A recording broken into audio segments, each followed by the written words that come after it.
Tim Drake became the third Robin in Batman's life, although his story started way earlier. Tim grew up in a neglected family. Sometimes his parents would leave for weeks, not letting him know where they were going. Tim spent a lot of his childhood alone, which definitely had an impact on his social skills. Tim found it hard to become close to people, and he felt unwanted, unloved, and a burden to others. As I said earlier, Tim became the next Robin, but his path and Batman's path crossed way earlier.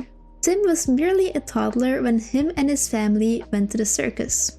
Haley's Circus. Tim was able to meet the famous Flying Graysons, and Richard even dedicated their performance to him. However, the night of this event was also the night Richard's parents were murdered. Tim got a glimpse of Batman in action.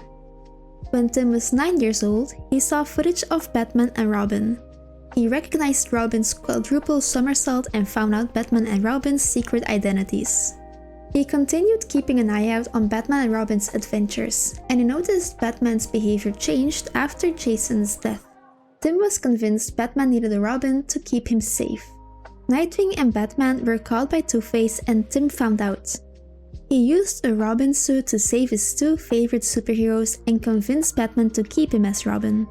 Tim could barely finish his training when tragedy struck. His parents were captured by Obia Man. He made them drink water laced with poison, and Batman was too late to save them both. Tim's mother passed away while his father was left in a coma. Tim stayed strong and was driven by a desire to do what was right. From the start, Tim tried to set himself apart from the rest of the Bat family. Unlike Jason, he tried to have a more reserved temperament, and unlike Dick, he was more a detective rather than an acrobat. Also, Batman had different rules for Tim. One of them was that whenever Tim encountered a known killer, he would withdraw and ask for help. However, during one of Tim's first solo outings, he confronted the Joker. This took place after Joker had killed Jason. Seeing Robin made him believe he failed at killing him in the first place. After realizing this was a new boy wonder, he promised to kill this one too. Fortunately for Tim, he was able to defeat the clown and send him back to Arkham. Around the same time, Tim's father, Jack, came out of his coma. Tim convinced him to buy a house next to Wayne Manor, but Jack did not like that.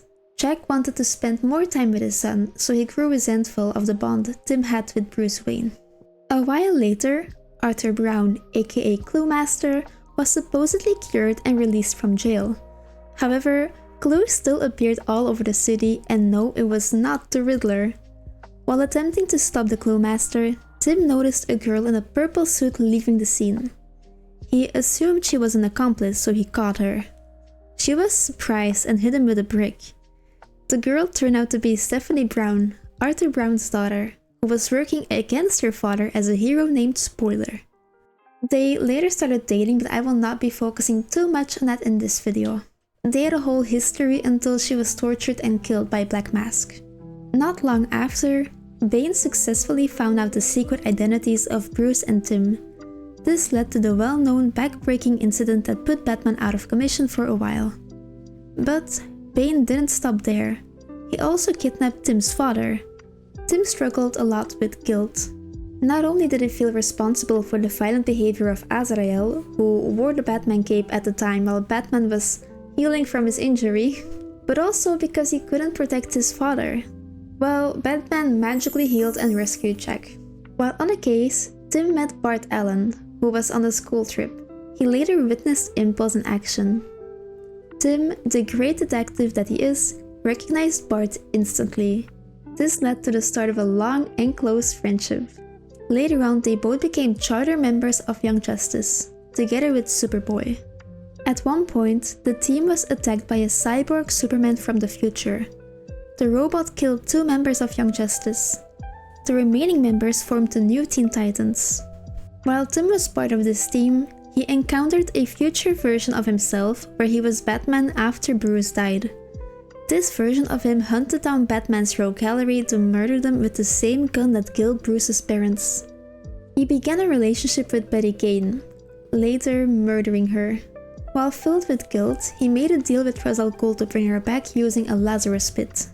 Tim felt really bad about his future self, so he eventually threatened to off himself to prevent that future from ever happening. In the real timeline, the families of Justice League members were targeted. Batman and Robin decided to investigate the crimes when they received a message from Oracle. Jack, Tim's father, needed to speak with him. Captain Boomerang was hired to kill Jack, and he did so using a razor boomerang. Now, Tim had lost both his parents. Tim felt really guilty about his father's murder, especially because he was on the phone trying to reach him. Tim was never really close with his dad, but he definitely mourned the relationship that could have been. Meanwhile, the catastrophic events of Infinite Crisis were happening. I will not go into too deep of a detail on that because that's a whole other video on its own. But Superboy Prime went on a violent assault against Superboy. Superboy Prime is so incredibly powerful that Superboy's body began eating away at itself for energy. He healed, but not for too long. Superboy went to the Titan's Tower at the North Pole where they attacked Alexander Luthor's tower. On Earth, Bart Allen reveals the news that Superboy Prime escaped. Superboy Prime goes to Alex Luthor's place to stop him from merging Earths together. Yes, this is one of those complicated multiverse storylines. The two Superboys fight again, creating a lot of damage that stopped Alex's multiverse from growing but taking their lives. This meant that Tim Drake lost his best friend Superboy. Although Robin did not attend this huge fight, he did find his body. In honor, he changed the colors of his costume to black and red. He missed Superboy so much he even tried to clone him. Just a year later, he learned that his other close friend, Bart Allen, was killed by the Flash's rogue gallery. Robin wasn't even there when it happened, he got the news through a phone call. At this point, he had been through so many tragedies he did not know how to react.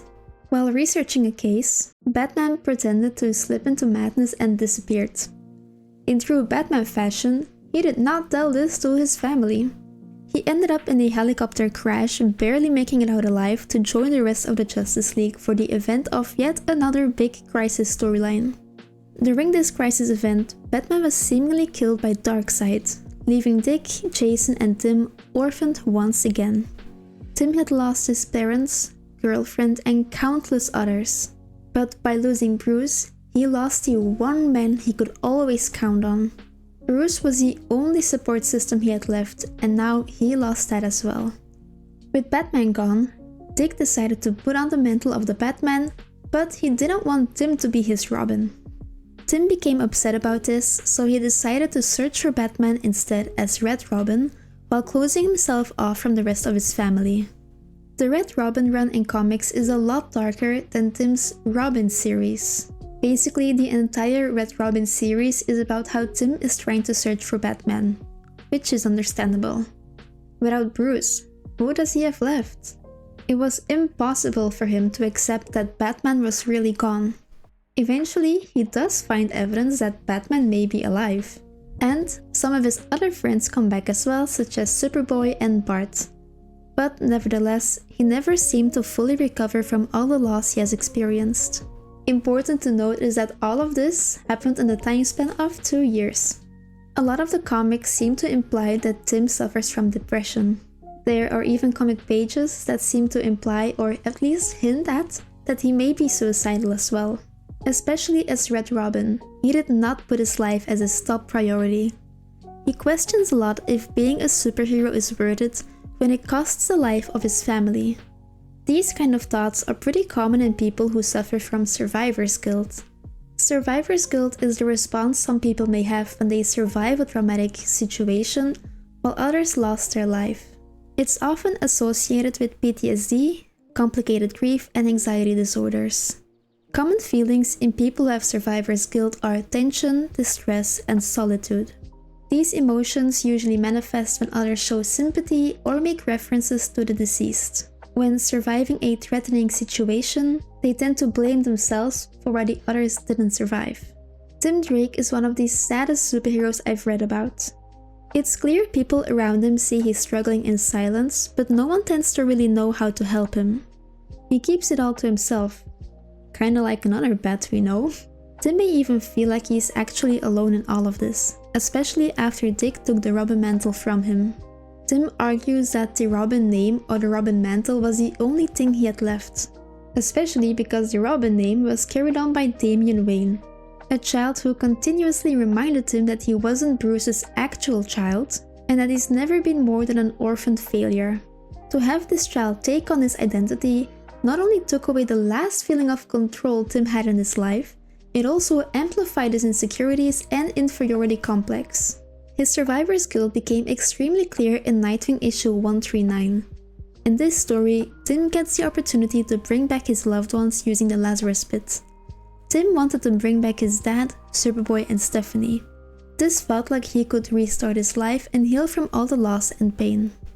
Although it was against his morals and Dick was trying to stop him. In this issue, Tim has a breakdown and he falls into the arms of Dick, not being able to bring back his loved ones. Tim also has a tendency to isolate himself. Whenever he goes through a hard time, he keeps people at arm's length and keeps to himself. I would argue that his upbringing plays a big role in that. He was neglected as a child and had to fetch for himself.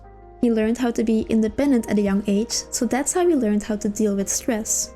I truly believe Tim struggles with survivor's guilt. He has lost so many people in his life, and although they came back, the pain still lingers. Besides that, as a hero, he has been through countless traumatic events. As the third Robin, he had some big shoes to fill, which were accompanied by high expectations which led to insecurities and stress. Tim has struggled with depression and suicidal tendencies, all while doing it mostly by himself. If you feel the need to talk to someone, here are a few resources you can rely on. And if you're interested in more psychology videos, here's one I made about Nightwing. With that said, thank you so much for watching and I'll see you guys next time. Bye!